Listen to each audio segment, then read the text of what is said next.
আজ 14ই সেপ্টেম্বর 2024। ভাদ্র মাসের গরম ও অফিসের কাজের চাপ থেকে একটু স্বস্তি পেতে আমরা বেরিয়ে পড়েছিলাম সিকিমের উদ্দেশ্যে। আমাদের এবারের গন্তব্য ইস্ট সিকিম। আমাদের 3 নাইট 4 ডেজের এই ট্যুরের প্রথম দিন আরিতার, দ্বিতীয় দিন জুলুক, তৃতীয় দিন গ্যাংটক এবং চতুর্থ দিন back to NJP via lava. এইভাবে আমরা প্ল্যান করেছিলাম। সিকিম পৌঁছানোর জন্য আপনারা বাস, ট্রেন অথবা ফ্লাইটে করে প্রথমে চলে আসুন শিলিগুড়ি অথবা এনজেপি এবং সেখান থেকে বাই রোড সিকিম। আমরা এনজেপি পৌঁছানোর জন্য বেছে নিয়েছিলাম শিয়ালদা থেকে এনজেপিগামী আপ 12343 দার্জিলিং মেল। এই ট্রেনটি প্রতিদিন রাত 10:05 শিয়ালদা স্টেশন থেকে ছেড়ে পরের দিন সকাল 8:05 নাগাদ এনজেপি পৌঁছায়। আমাদের ট্রেন 12343 দার্জিলিং মেল তার নির্ধারিত সময় 12 নম্বর প্ল্যাটফর্ম থেকে ছেড়ে দেয় এবং আমরা ট্রেনে আমাদের ডিনার সেরে সেই রাতের মতো ঘুমিয়ে পড়ি। পরদিন সকাল 8:10 নাগাদ আমরা এনজেপি স্টেশন এসে পৌঁছালাম।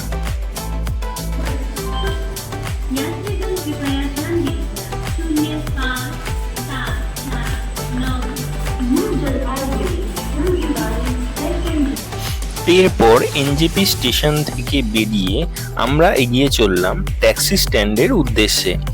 এখানে বলে রাখা ভালো যে এনজেপি স্টেশনে কনস্ট্রাকশনের কাজ চলার জন্য পুরনো ট্যাক্সি স্ট্যান্ডের বদলে 100 মিটার মতো দূরে একটি নতুন ট্যাক্সি স্ট্যান্ড তৈরি হয়েছে। আমরা সেখান থেকেই গাড়িতে উঠলাম। গুড মর্নিং সবাইকে। এখন প্রায় 9টা বাজতে চললো। আমরা এনজেপিতে পৌঁছে গেছি এবং গাড়ি ধরে নিয়েছি। আজকে আমাদের গন্তব্য হচ্ছে আরিতা। এনজেপি থেকে আরিতার মোটামুটি যদি আমরা শর্ট ওয়েতে যাই তাহলে 110 কিলোমিটার, টাইম লাগে প্রায় 4.5 থেকে 5 ঘন্টা।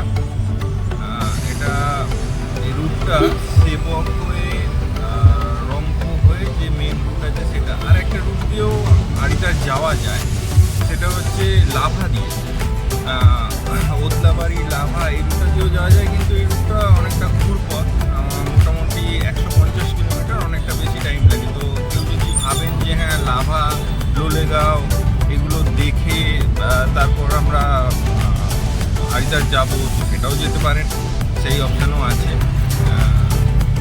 আমরা ধীরে ধীরে এগিয়ে যাচ্ছি। আজকে ওয়েদার খুব ক্লিয়ার, তো এনজেপি থেকে মোটামুটি পাহাড় দেখা যাচ্ছে। এটা খুব ভালো একটা জিনিস। দেখা যাক ফার্দার পাহাড়ে গিয়ে কী হয়, কারণ আজকে কলকাতার ওয়েদার খুব খারাপ। আমরা যখন বেরিয়েছি বাড়ি থেকে তখন কলকাতায় প্রচণ্ড বৃষ্টি হচ্ছিল, তো ফলে এখানে ওয়েদারে ততটা ইম্প্যাক্ট পড়েনি। বাট ফার্দার দেখা যাক কী হয়। এনজেপি স্টেশন থেকে বেরিয়ে শিলিগুড়ি শহরকে পিছনে ফেলে আমরা এগিয়ে চললাম পাহাড়ের উদ্দেশ্যে। সেবক ফরেস্টে পৌঁছাতেই মনটা কেমন যেন আনন্দে নেচে উঠল। ফরেস্টের মধ্যের এই শান্ত, শীতল, স্নিগ্ধ পরিবেশ যেন আমার মনের সব টেনশন দূর করে দিল। অতঃপর মনে পড়ল আমরা এখনো ব্রেকফাস্ট করিনি এবং সত্যিই খুব খিদে পেয়েছে। তাই পথের ধারে একটি রেস্টুরেন্টে গাড়ি দাঁড় করালাম ব্রেকফাস্টের জন্য। রেস্টুরেন্টটার ভিতরের অ্যাটমসফিয়ারটা ছিল দারুণ, এতে খিদেটাও বেড়ে গেল। আমরা অর্ডার করলাম চিকেন চিজ স্যান্ডউইচ এবং চিকেন মোমো এবং বিল হলো 460 টাকা। এখন 10টা বাজে, আমরা এই ব্রেকফাস্ট করে উঠলাম। ব্রেকফাস্ট করতে একটু লেট হয়ে গেল। এবার আমরা এই জাস্ট সেবক ঢুকছি, সেবকের আগেই আমরা একটা রেস্টুরেন্টে ঢুকেছিলাম ব্রেকফাস্ট করতে। খাওয়া দাওয়া ওকে, বাট এক্সপেন্সিভ মনে হলো। এরপর সেবক কালীবাড়ির পাশ দিয়ে এবং সেবক কোঅর্ডিনেশন ব্রিজকে ডান দিকে ফেলে NH10 ধরে আমরা এগিয়ে চললাম আরিতারের উদ্দেশ্যে। এখানে বলে রাখা ভালো, ইস্ট সিকিম ঘোরার জন্য বেস্ট হয় কোনো ট্রাভেল এজেন্সির থ্রুতে আসা, কারণ এই রুটে শেয়ার গাড়ি খুব কমই পাওয়া যায়। আমরা এই ট্যুরটা করেছিলাম অলিভার্স ট্রাভেলসের মাধ্যমে। আমাদের এই 3 নাইট 4 ডেজ ট্যুরের টোটাল কস্ট পড়েছিল 8,400 টাকা করে পার হেড। এর মধ্যে fooding, lodging, sightseeing included ছিল NJP টু NJP। এই ট্রাভেল এজেন্সির ডিটেলস ডেসক্রিপশন বক্সে দেয়া থাকলো।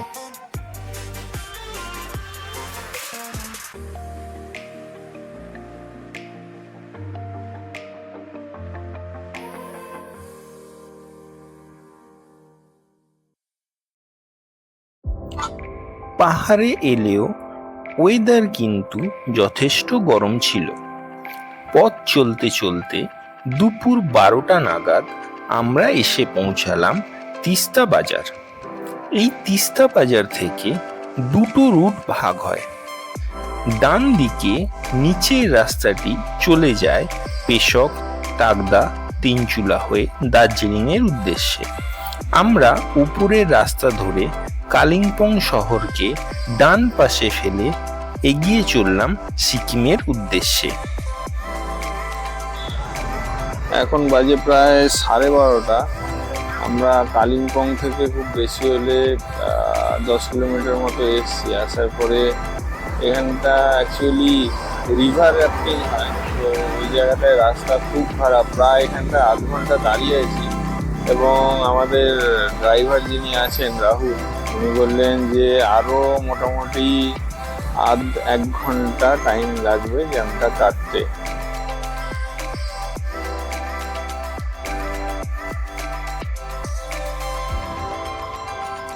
এখন সময় দুপুর 2টো। আমরা রংপো এসে পৌঁছালাম। রংপো হলো ওয়েস্ট বেঙ্গল এবং সিকিমের বর্ডার। আমরা পুরনো চেকপোস্ট দিয়ে সিকিমে প্রবেশ করলাম। এই চেকপোস্টে Sikkim police voter I card check করে, তাই আমি রেকমেন্ড করব আপনারা সাথে ভোটার আই কার্ড অবশ্যই রাখবেন। সিকিমে ঢুকেই ওয়েলকাম টু সিকিম দেখে মনটা উৎফুল্ল হয়ে উঠল। এখান থেকে বাঁ পাশে চলে গেলে গ্যাংটক শহর, কিন্তু আমরা ডান দিক নিলাম আরিতারের জন্য। রংপো থেকে আরিতারের ডিস্টেন্স 30 কিলোমিটার মতো, সময় লাগে 1 থেকে 1.5 ঘন্টা।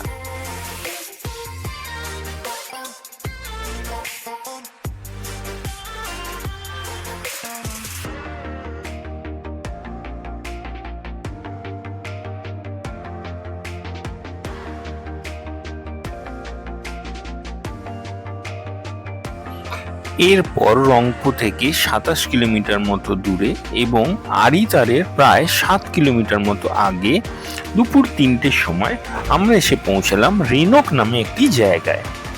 এখানে বিশ্ববিনায়ক বা সিদ্ধিবিনায়ক নামে একটি মন্দির আছে। মন্দিরের পরিবেশটা খুব সুন্দর, চারিদিকে পাহাড়ে ঘেরা। এই মন্দিরটি ভগবান গণেশকে সমর্পিত। এখানে এন্ট্রি ফি আর পার্কিং ফি টোটাল 60 টাকা। পুরো জায়গাটা ঘুরে দেখতে সময় লাগে প্রায় 20 থেকে 25 মিনিট। প্রায় 4টে নাগাদ আমরা আরিতারে এসে পৌঁছালাম। এখানে আমরা যে হোমস্টেতে ছিলাম তার নাম অলিভ হোমস।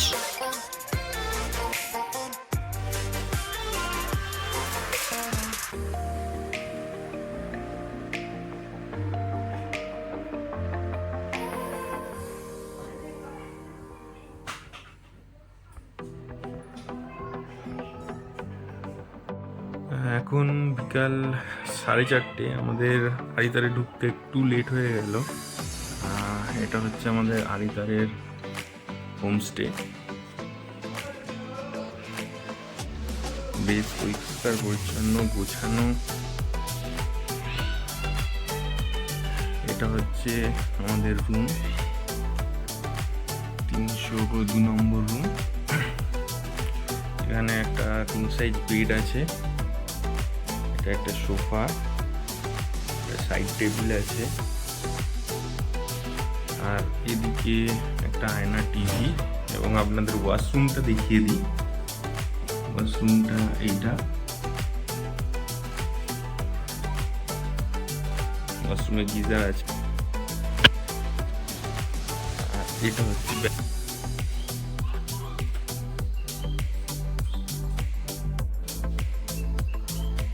ব্যালকনি থেকে বিউটিটা একবার দেখুন, খুব দারুণ দেখতে লাগছে, খুব দারুণ। সামনে এখানে প্রচুর হোমস্টে আছে, আপনারা যে কোনো হোমস্টেতে থাকতে পারেন।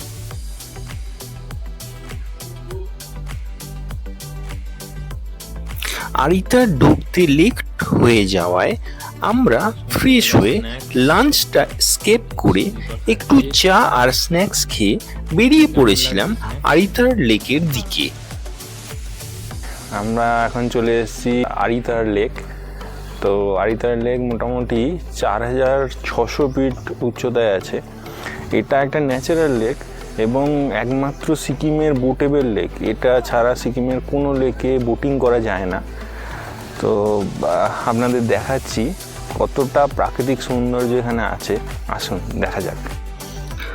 আরিতার লেকের অপর নাম লাম পোখরি। লাম অর্থাৎ লম্বা বা লং, পোখরি মানে লেক অর্থাৎ লম্বা লেক। পাইনের জঙ্গলে ঘেরা এই প্রাকৃতিক লেকটি দেখতে অনেকটা বুট বা জুতোর মতো। এর দৈর্ঘ্য 1120 ফুট এবং প্রস্থ 240 ফুট। এই লেকটিতে বোটিং করা যায় এবং শীতের আমেজে বোটিং করতে আশা করি আপনাদের ভালোই লাগবে। বোটিং ছাড়া এখানে মাছকে খাবার দেওয়া, হাঁসকে খাওয়ানো এইসব অ্যাট্রাকশনও আছে। আমরা যখন গেছিলাম তখন বোটিং বন্ধ ছিল। এখানে এন্ট্রি ফি পার হেড 10 টাকা এবং পার্কিং চার্জ 20 টাকা। এছাড়া বোটিংয়ের জন্য এক্সট্রা চার্জ দিতে হয়। আমরা লেকটার বাম দিক থেকে শুরু করে ডান দিক হয়ে ফিরেছিলাম। মাঝে পড়েছিল ছোট্ট একটি মনেস্ট্রি। লেকের ধারেই অনেকগুলো হোমস্টে আছে, আপনারা চাইলে এখানেও থাকতে পারেন। প্রাকৃতিক সৌন্দর্য দেখতে দেখতে ও বিভিন্ন পাখির ডাক শুনতে শুনতে আমাদের মনটা ভরে উঠল। মনে হলো এত কষ্ট করে আমাদের এখানে আসা সার্থক হয়েছে।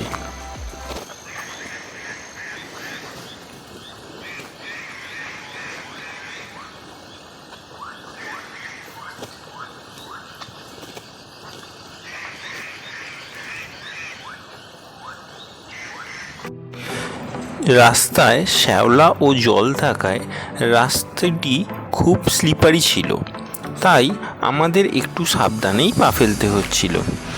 এই লেকটি ভালোভাবে ঘুরতে আপনাদের প্রায় 1 থেকে 1.5 ঘন্টা সময় লাগবে, তাই হাতে একটু সময় নিয়েই আসবেন। জঙ্গল থাকার কারণে কিন্তু এখানে যোগ খুবই কমন, তাই আমি রেকমেন্ড করব অবশ্যই শু পরে আসবেন। কিটো বা স্যান্ডেল অ্যাভয়েড করাই ভালো।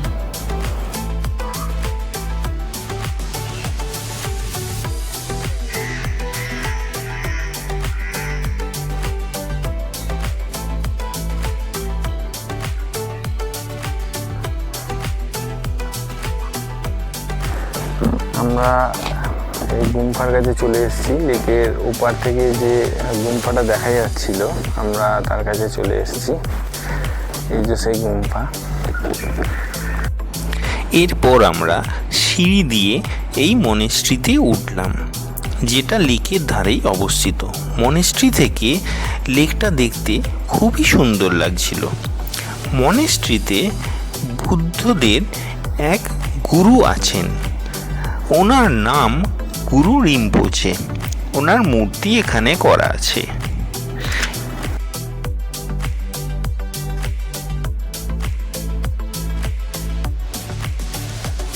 হিন্দু দেবদেবী কিন্তু সর্বত্র আছে। আরিতার লেকে এসে গুম্ফার ঠিক নিচে এরকম একটা দৃশ্য দেখে বেশ ভালোই লাগলো। এটা ঠিক গুম্ফার একদম নিচে।